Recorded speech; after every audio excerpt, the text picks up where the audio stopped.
우리 아버지 하나님의 거룩한 성도 여러분, 지나간 한 주간 동안 하나님의 크신 은혜 안에 평안하셨습니까? 하나님의 크신 은혜와 평강이 다가온 한 주 동안도 여러분과 함께 하기를 간절히 바랍니다. 대쟁투에 대하여 공부하는 13번의 시간 중에 오늘 9번째 시간으로 하나님의 정부의 기초라는 제목으로 함께 말씀을 나누겠습니다. 여러분, 이 세상의 중심이 어디 있습니까? 제가 중국을 여러 번 방문하면서 중국에 있는 글로벌 미션 파이오니어들을 교육시킬 때에 그런 질문을 했습니다. 이 지구의 중심이 어디인가? 얼른 대답이 나오지 않거나 때로는 다양한 대답이 나옵니다. 두 번째, 다시 질문을 바꿔서 여러분, 중국은 어디에 있습니까? 그렇게 이야기하면 아시아의 동쪽 끝에 있다, 그렇게 대답합니다. 전 웃으면서 이야기하기를, 여러분의 나라의 이름이 무엇입니까? 중국, 가운데 중자, 나라, 국자가 아닙니까? 전 세계의 한 가운데 있는 나라가 중국입니다. 그렇게 이야기하면 사람들이 아주 좋아하는데, 그 당시만 해도 지금은 인도에 세계의 가장 많은 인구를 인도에 내줬습니다마는 그때만 해도 중국이 전 세계에서 가장 많은 인구를 보유하고 있었습니다. 하나님께서 이 세상에서 가장 많이 사랑하신 나라가 어느 나라입니까? 대답 못합니다. 그때 제가 말하기를 중국을 가장 많이 사랑하시기 때문에 중국 사람을 제일 많이 만드셨습니다. 이 마지막 때 하나님께서는 중국의 그 수많은 인구, 그분들을 사용해서 전 세계 여러 나라의 복음을 증거하기를 원하시는데, 중국이란 나라에 베트남, 라오스, 또 캄보디아, 네팔, 그리고 키르기스탄, 몽골, 러시아, 그리고 북한, 이런 여러 나라와 국경선을 같이 하고 있기 때문에 여러 나라와 족속과 백성과 방언에게 복음을 전하기에 가장 좋은 나라, 하나님께서는 마지막 때 여러분을 선택하셨습니다. 전 세계를 향하여 나가십시오. 준비하시기 바랍니다. 그렇게 이야기를 했습니다. 그러면 하나님께서는 이 지구를 내려다보실 때에 지구의 지리적인 중심지가 어디라고 생각을 하셨을까요? 전 세계의 세 대륙을 함께 만나고 있는 한 나라가 있는데 이스라엘입니다. 북서쪽으로는 유럽이 있고, 또 북동쪽으로는 아시아가 있고, 남쪽으로는 아프리카, 세 대륙이 연결되는 그 꼭지점이 이스라엘입니다. 이스라엘의 중심은 어디일까요? 물론 이스라엘의 수도 예루살렘입니다. 예루살렘의 중심은 어디입니까? 성전입니다. 성전의 중심은 어디일까요? 성소를 통과해서 지성소에 들어가면은 그 안에 하나님의 법궤가 있는데, 이 법궤를 덮는 그 뚜껑 셰키나에는 속죄소에는 항상 셰키나, 하나님의 그 아름다운 영광이 그곳을 항상 내리 비추고 있어서 그곳이 온 지구의 중심이라고 저는 이야기하고 싶습니다. 그러면 그 지구의 중심, 그곳은 또 하나님의 거룩한 법궤가 있는 지성소인데, 이 지성소에 대한 표현이 요한계시록 11장에 기록이 되어 있습니다. 요한계시록 8장부터 11장까지는 7 나팔에 대한 기사가 나오는데, 7 나팔은 하나님의 심판을 이야기하고 있습니다. 첫 번째 나팔, 이것은 이스라엘에 대한 심판이었습니다. 두 번째 나팔은 소로마 제국에 대한 심판이었습니다. 이 심판이 계속 진행돼 나가면서 마침내 그 마지막 심판 7째 나팔에 대한 이야기가 11장에, 계시록 11장이 나오는데, 계시록 11장 맨 마지막 절 19절은 이렇게 끝납니다. 이에 하늘에 있는 하나님의 성전이 열리니 성전 안에 있는 하나님의 언약궤가 보이며, 또 번개와 음성들과 우레와 지진과 큰 우박이 있더라, 그렇게 기록이 되어 있습니다. 하나님의 거룩한 성전, 그리고 그 안에 법궤가 있는 곳, 언약궤가 있는 곳, 그것은 바로 지성소입니다. 이 지성소의 봉사는 1년에 단 한 번 하게 됩니다. 아무나 들어가지 못하고 제사장들 중에서도 하나밖에 없는 대제사장이 매일 들어가는 것도 아니고 1년에 한 번 속죄일 날 그 지성소에 들어갔을 때에 염소의 피를 가지고 들어가서 속죄소 위에 그 뿔에 뿌립니다. 이렇게 할 때에 이스라엘 백성들의 심판이 이루어지게 됩니다. 하나님 앞에 그들의 모든 죄를 다 내어놓고 용서를 체험하고자 하는 백성들에게 그리스도 예수의 보혈의 피가 그들을 덮어서 그들을 온전하게 용서해 주면서 그대의 손을 번쩍 들어서 너희가 나를 안다고 모든 사람들 앞에서 인정했기 때문에 하나님 앞과 천사들 앞에서 내가 너희를 안다고 인정하는 그 아름다운 심판, 우리의 손을 번쩍 들어주시는 그 심판이 거기서 이루어집니다.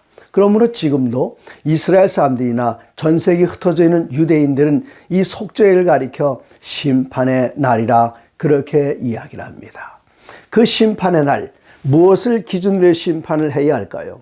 그 안에는 하나님의 법궤, 그 안에 십계명이 있습니다. 성경의 모든 분들이 다 중요합니다. 성경에서 가장 중요한 부분이 어느 부분일까요? 물론 창세기 1장 1절부터 요한계시록 22장 21절까지 중요하지 않은 부분이 없습니다. 다 똑같이 중요합니다. 이 말씀이 중요합니다. 그런데 이 말씀은, 성경 말씀은 가죽으로 덮었는데 죽은 소 가죽입니다. 이 안에 있는 그 말씀의 내용을 기록한 종이는 죽은 나무로 만들었습니다.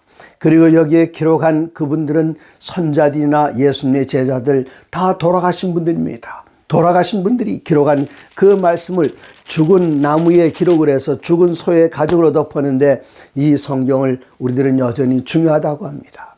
그러나 이거보다 더 중요한 한 부분이 있습니다. 신명기 4장 13절에는 말씀하시기를, 신명기 4장 13절입니다. 여호와께서 그의 언약을 너희에게 반포하시고, 하나님께서 그 언약의 내용을 다 말씀하셨습니다. 반포하셨으니 얼마나 중요합니까? 거기서 그치지 않고 하나님께서는 여호와께서 그의 언약을 너에게 반포하시고 너에게 지키라 명령하셨으니, 이건 꼭 지키라고 명령하셨는데 내용은 무엇입니까? 곧 십계명이며 하나님께서 반포하시고 지키라 명령하시고 그 다음에는 두 돌판에 친히 쓰신 것이라. 이건 죽은 선자들이 쓴 글이 아닙니다. 죽은 사도들이 쓴 것도 아닙니다. 낡아서 없어지는 종이에 쓴 것도 아닙니다. 살아계신 하나님께서 친히 돌비에 쓰신 그 내용, 십계명입니다. 이 십계명을 반포하시고 지키라 명령하셨습니다. 얼마나 중요합니까? 이 십계명, 그렇게 중요한 말씀이기 때문에 우리 주님께서는 십계명에 대해서 이렇게 말씀하셨습니다. 마태복음 5장 17절에 말씀하시기를, 내가 율법이나 선자를 폐하러 온 줄로 생각하지 말라. 폐하러 온 것이 아니요 완전하게 하려 함이라. 진실로 너희에게 이르노니 천지가 없어지기 전에는 율법의 1.1획도 결코 없어지지 아니하고 다 이루리라. 물론 구약 성경에 폐한 계명, 폐한 법들이 있습니다. 의문에 관한 것들, 예수님께서 세상죄를 지고 가실 모든 것을 보여주게 하여 표상적으로 양을 잡는 일들이 있었습니다. 유월절날 특별히 그랬습니다. 구약에 속한 절기나 그리고 그리스도 예수를 장차 올 주님에 대한 그림자로서 구약에 주어졌던 의문에 관한 율법들은 예수님께서 십자가에 달려 돌아가실 때에 세상 죄를 지고 하시는 어린 양이 십자가에서 우리의 죄를 지고 가졌기 때문에 이제는 더 이상 양을 잡을 의문에 속한 그 법을 행할 필요가 없기 때문에 그것은 다 폐지된 법입니다. 그러나 도덕에 관한 율법은 창조 이전에도 있었고, 그리고 창조 이후에 인간 역사에 계속 지속될 뿐만 아니라 하늘나라에 가서도 도덕에 관한 법은 온 우주를 다스리는 법으로서 영원히 폐하지 않을 것입니다. 여기에 말씀하시기를, 내가 율법이나 선자를 폐하러 온 줄로 생각하지 말라. 폐하러 온 것이 아니요 완전하게 하려 함이라. 구약시대에는 사람을 정말 육체적으로 죽여서 그 생명을 끝나게 해야만 살인이었지만, 예수님께서 오신 다음에는 다른 사람을 미워하는 것도 살인의 범주에 넣을 만큼 이것은 내적으로나 외적으로나 완전하게 하나님께서는, 우리 주님께서 오셨습니다. 그리고 그 율법이 어떤 것인지에 대하여 하나님께서는 반포하시고 말씀하셨는데, 십계명의 정신은 무엇인가? 십계명은 우리를 심판하는 그 심판의 표준이 되는데, 십계명에 대하여 출애굽기 34장 4절부터 우리 하나님께서는 이렇게 표현하십니다. 이제 이스라엘 백성들이 금신상을 만들고 금송아지를 만들고 경배할 때에 처음에 모세가 받았던 그 십계명은 깨뜨려져 버렸고, 이제 다시 하나님께서는 모세에게 두 돌판을, 처음엔 하나님 직접 준비하셨지만 이제는 모세에게 명령하십니다. 두 돌판을 가지고 올라와라. 34장 4절에 모세가 돌판 둘을 처음과 같이 깎아 만들고 아침에 일찍이 일어나 그 두 돌판을 손에 들고 여호와의 명령대로 시내산에 올라가니, 5절 여호와께서 구름 가운데 강림하사 그와 함께 거기 서서 여호와의 이름을 선포하실세. 여호와의 이름을 선포하신다 그랬습니다. 그 여호와의 이름을 선포하신 것, 지금 이 두 돌비에다가 다시 십계명을 기록하시는데 그 십계명의 정신, 십계명의 본질, 그 내용이 무엇인지를 하나님께 직접 말씀하십니다. 여호와께서 구름 가운데서 강림하사 그와 함께 서서 거기 서서 여호와 이름을 선포하실세. 6절 여호와께서 그의 앞으로 지나시며 선포하시되 여호와라 여호와라 자비롭고 은혜롭고 노하기를 더디하고 인자와 진실이 많은 하나님이라. 7절 인자를 천대까지 베풀며 악과 과실과 죄를 용서하리라. 얼마나 감동적인 말씀입니까? 우리들의 악과 죄를 다 용서하시고 또 인자와 진실이 많은 하나님, 은혜로우신 하나님, 그것을 하나님의 성품의 사본이 바로 십계명입니다. 십계명을 들여다보면 하나님께서 우리를 얼마나 사랑하시는지, 강한 손과 편팔로 종되었던, 사단의 종이 되었던 우리들을 그 가운데서 건져내시고 나 외에 다른 신이 없느니라 말씀하시면서 하나님께서는 우리들의 모든 걸 다 공급해 주시기 때문에 남의 것을 탐낼 것도 없다. 하나님께서 모든 걸 다 공급해 주시기 때문에 남의 것을 도둑질할 것도 없다. 하나님께서 우리들에게 주신 모든 것들을 돌이켜볼 수 있는 것이 바로 십계명, 하나님의 사랑을 반사하는 이 계명은 영원히 패하지 아니하는 것입니다. 그런데 그 십계명 가운데서도 한가운데 온 우주의 수도가 이제 이 지구로 옮겨지게 될 텐데, 우리 주님께서는 이 세상에 오실 때에 세 대륙을 연결하는 바로 이스라엘에 오셨고, 거기에 중심이 예루살렘이고, 예루살렘의 중심이 성전이었고, 성전의 중심이 지성소였고, 지성소의 중심이 법궤였고, 법궤를 열어보면 그 안에 하나님의 성품의 사본인 십계명이 들어있어 있는데, 십계명의 중심은 어디였는가? 십계명은 히브리어로 163개의 단어로 이루어져 있습니다. 163개의 단어들 가운데 맨 가운데 오는 세 단어는 81번째, 82번째, 83번째 단어인데, 이 세 단어는 너희 하나님 나 여호와의 안식일인 즉 하나님 여호와 안식일이 한가운데 있습니다. 그러므로 이 사단은 십계명의 가운데 있는 그 중심을 공격하기 위하여 애를 쓰고 있습니다. 이제 요한계시록 14장으로 넘어가 보시겠습니다. 요한계시록 14장 6절로 12절에는 세 천사의 기별이 기록되어 있는데, 그 세 천사의 기별 가운데에 가장 중요한 것, 영원한 복음을 이 땅에 거주하는 모든 사람들에게 전할 영원한 복음입니다. 영원한 복음의 내용은 무엇인가? 계시록 14장 7절 그가 큰 음성으로 가로되, 그 다음에 네 개의 단어가 나옵니다. 첫 번째는 하나님을 두려워하라, 두 번째는 그에게 영광 돌리라, 세 번째는 하나님의 심판 시간이 이뤘다, 네 번째는 하늘과 땅과 바다와 물들의 근원을 만드신 창조주를 경배하라. 이 네 개의 단어들 가운데 세 개는 명령형으로 되어 있고 하나는 서술형으로 되어 있습니다. 하나님의 심판 시간이 이뤘다. 그러므로 하나님을 두려워하라, 그에게 영광 돌리라. 하나님의 심판 시간이 이뤘다. 그러므로 창조주를 경배하라. 그러면 창조주를 경배하는 방법은 무엇일까요? 계시록 14장 7절 하늘과 땅과 바다와 물들의 근원을 만드신 이를 경배하라. 경배하는 방법이 무엇인가? 이것을 정확하게 알기 위해서 성서 해석 방법을 찾아보면 이 성경절과 평행이 되는 성경절을 찾으면 됩니다. 하늘과 땅과 바다와 그 가운데 모든 것을 만들고, 그 말씀이 어디에 나옵니까? 출애굽기 20장 11절에 나오는데, 출애굽기 20장은 십계명에 관한 장입니다. 십계명, 특별히 네 번째 계명, 안식일을 기억하여 거룩하게 지키라. 왜 그날을 거룩하게 지켜야 할까요? 거기에 대한 대답이 20장 11절인데 이는 여세 동안에 나 여호와가 하늘과 땅과 바다와 그 가운데 모든 것을 만들고 일곱째 날에 쉬었습니다. 조금 전에 읽었던 요한계시록 14장에 나오는 세 천사의 기별, 이 마지막으로 하나님께서 온 세상 사람들에게 전하시는 그 중요한 큰 소리로 외쳐 증거할 그 기별, 심판 시간이 이렇다. 어떻게 될까요?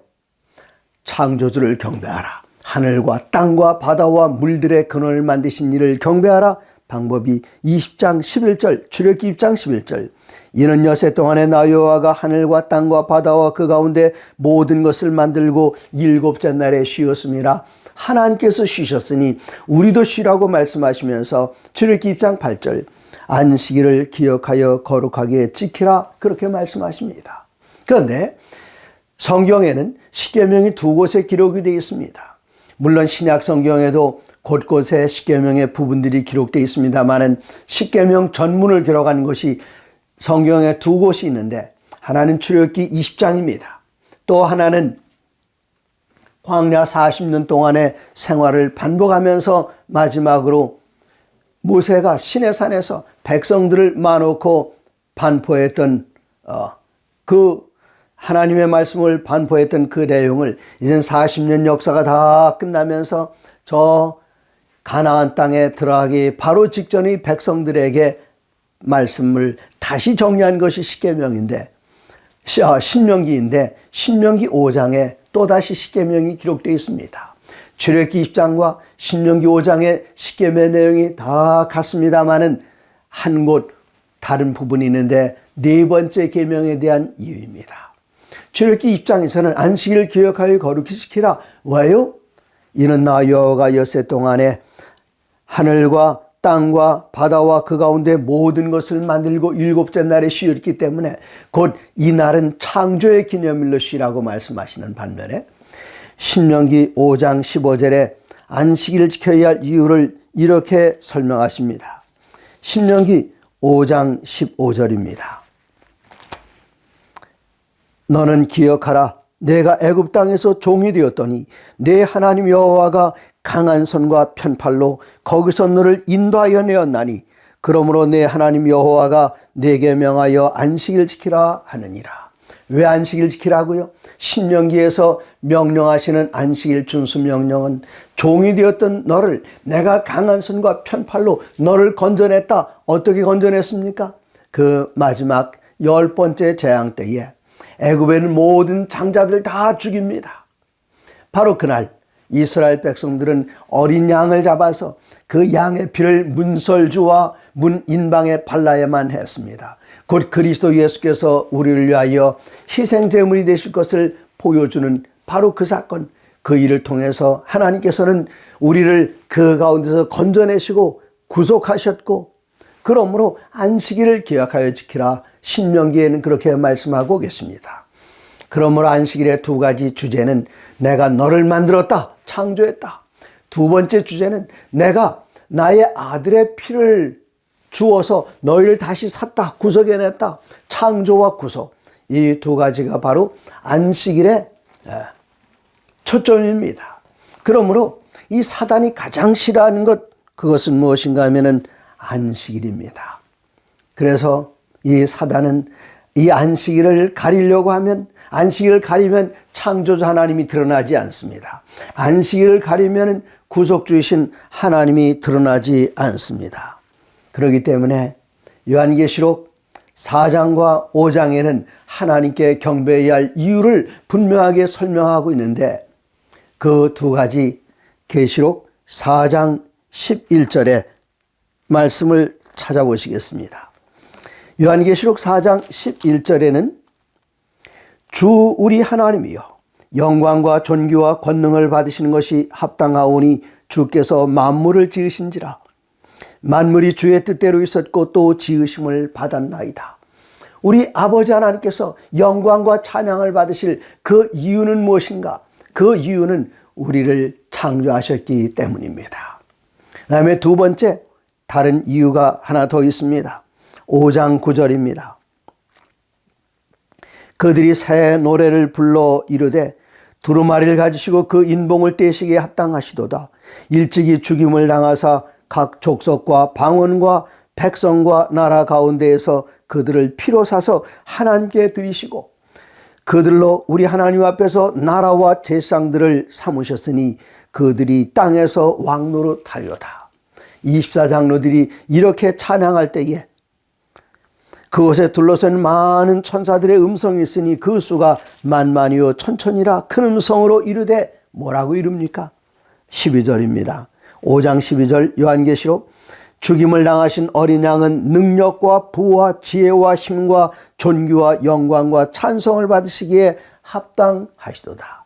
우리 하나님께서 그리고 우리 주님께서 영광과 찬양과 경배를 받으시기에 합당하신 두 이유, 첫 번째는 창조하셨기 때문에, 두 번째 이유 우리를 죄 가운데서 구속하셨기 때문에 당신의 피로 당신의 아들의 보혈로 우리를 다시 사서 하나님의 나라와 제사장을 삼으신 그 놀라운 일, 그 일로 말미암아 하나님께서는 영광과 찬양과 경배를 받으시기에 합당하십니다.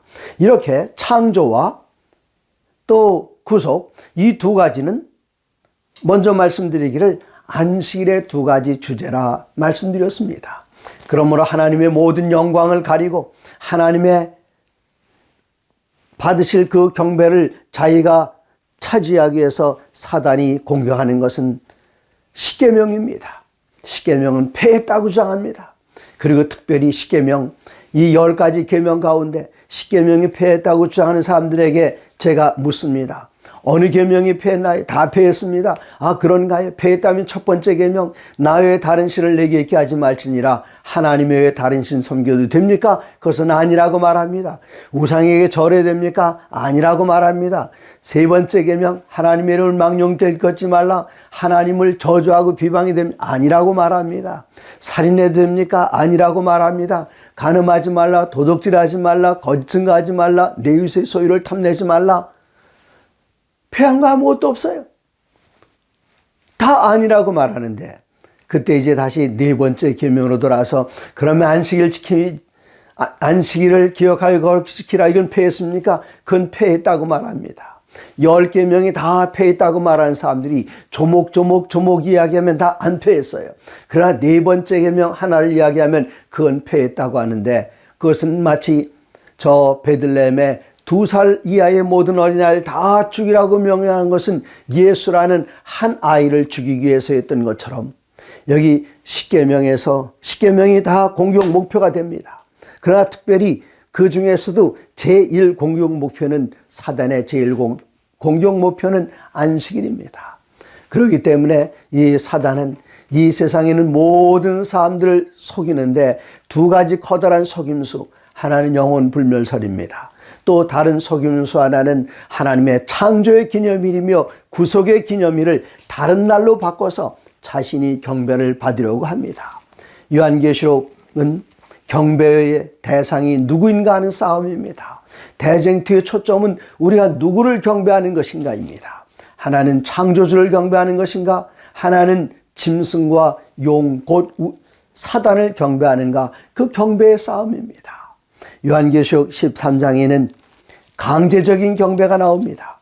계시록 14장에 나오는 창조주를 향한 경배는 하나님의 사랑에 감동받아서 자발적으로 하는 경배인데, 그 경배의 방법이 안식일 준수라는 사실을 이미 계시록 14장 7절에 나오는 창조주를 경배하라, 그 평행이 되는 성경절을 우리들은 출애굽기 2장 11절에 찾으면서, 출애굽기 2장 11절은 안식일을 기억하여 거룩하게 지키는 것, 우리를 창조하신 하나님을 경배하는 것, 그것이라고 이미 말씀드렸습니다. 그러면 사단이 주장하고 있는 또 다른 경배는 무엇인가?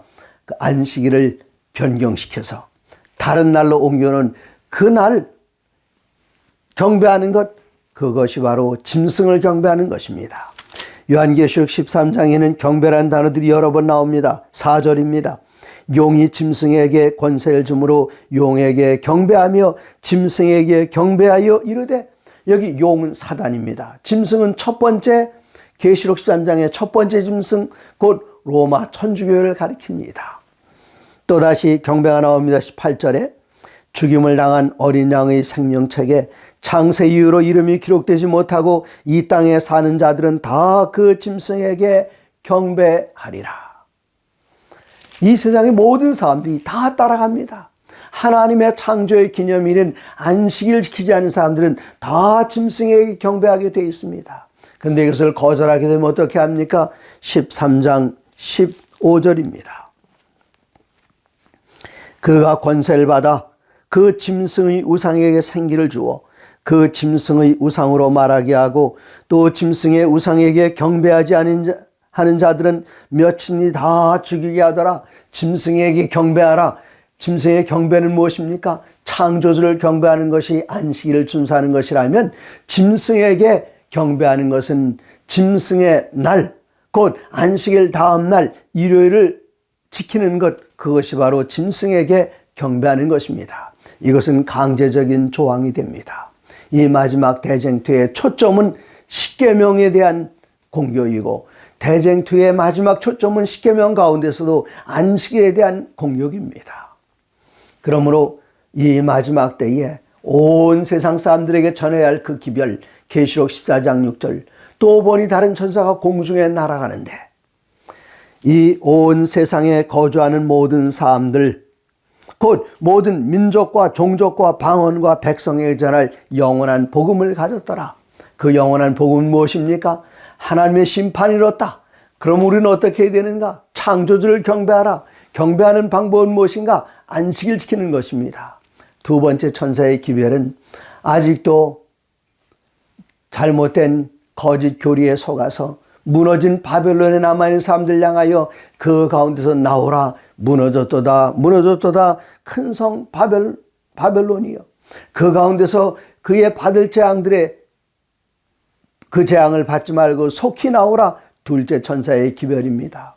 셋째 천사의 기별, 그 짐승에게 경배하지 마라. 용에게 경배하지 마라. 그 짐승의 표를 받지 마라. 이러한 기별을 하나님께서는 그 여자의 남은 자손인 여러분과 우리들에게 맡기셨습니다. 아무에게나 맡기신 기별이 아닙니다. 그러므로 하나님께서는 이 마지막 때의 끝까지 창조자 하나님께만 경배하고 구속의주 하나님에게만 경배하는 백성들을 가리켜 요한계시록 12장 17절에서는 그들의 특징을 이렇게 표현합니다.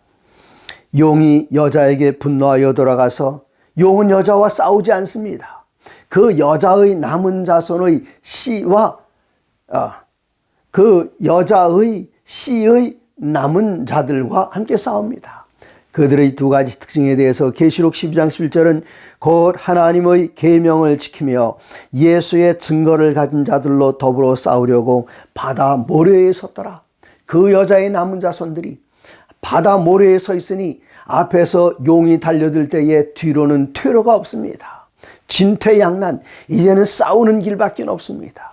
싸워서 승리하는 길밖에 없습니다. 우리가 그리스도 예수 안에 있으면 예수님의 승리는 곧 나의 승리가 됩니다. 승리의 방법, 그것은 하나님의 계명을 굳게 지키는 것, 그리고 예수의 증거를 가지고 하나님의 순결하신 가운데 거하면서 오직 하나님께만 순종을 다하는 것, 그것이 바로 비결입니다. 셋째 천사의 기별은 짐승의 표 받지 마라. 짐승에 경배하지 마라. 그렇게 하면 불과 유황으로 세세토록 고난을 받고 밤낮 쉼을 얻지 못할 것이다. 그럼 우리는 어떻게 싸워 이길 수 있습니까? 그 이길 수 있는 비결, 계시록 14장 12절에는 성도들의 인내가 여기 있나니 그러나 끝까지 견디는 자는 구원을 얻으리라고 마태복음 14장에 예수님께서 말씀하셨는데, 끝까지 견디면서 끝까지 인내할 수 있는 그 비결은 무엇인가? 계시록 14장 12절, 성도들의 인내가 여기 있나니 그들은 하나님의 계명과 예수에 대한 믿음을 지키는 자니라. 사랑하는 여러분, 하나님의 성품의 사본인 이 거룩한 십계명, 이 십계명을 기억하게 되면 우리들은 십계명의 전문인 요한계시록 출애굽기 20장 2절, 나는 너를 애굽 땅 종되었던 집에서 인도하여 낸 내 하나님 여호와니라. 옛날 전 세계에서 가장 커다란 그리고 가장 강한 이집트, 그곳에서 여러 해 동안 종노릇하던 이스라엘 백성들, 그들을 우리 주님께서는 당신의 강한 손과 펴신 팔로 인도해 내셨습니다. 이 하나님을 섬기는 것, 그 십계명을 계속해서 들여다보고 음미해 보면은 그 크신 하나님, 출애굽의 하나님, 그리고 바벨론에서 이스라엘 백성들을 이끌어내신 하나님을 만나게 됩니다. 그 하나님을 만나게 될 때에 그 사단이 대쟁투의 전장에 서서 싸우고 있는 우리들을 어떤 모습으로 위협하든지 하나님의 계명과 예수 믿음을 지킬 때에 우리들은 승리할 수 있습니다. 사랑하는 성도 여러분, 하나님의 모든 말씀으로 사시기 바랍니다. 하나님의 모든 말씀으로 승리하시기 바랍니다.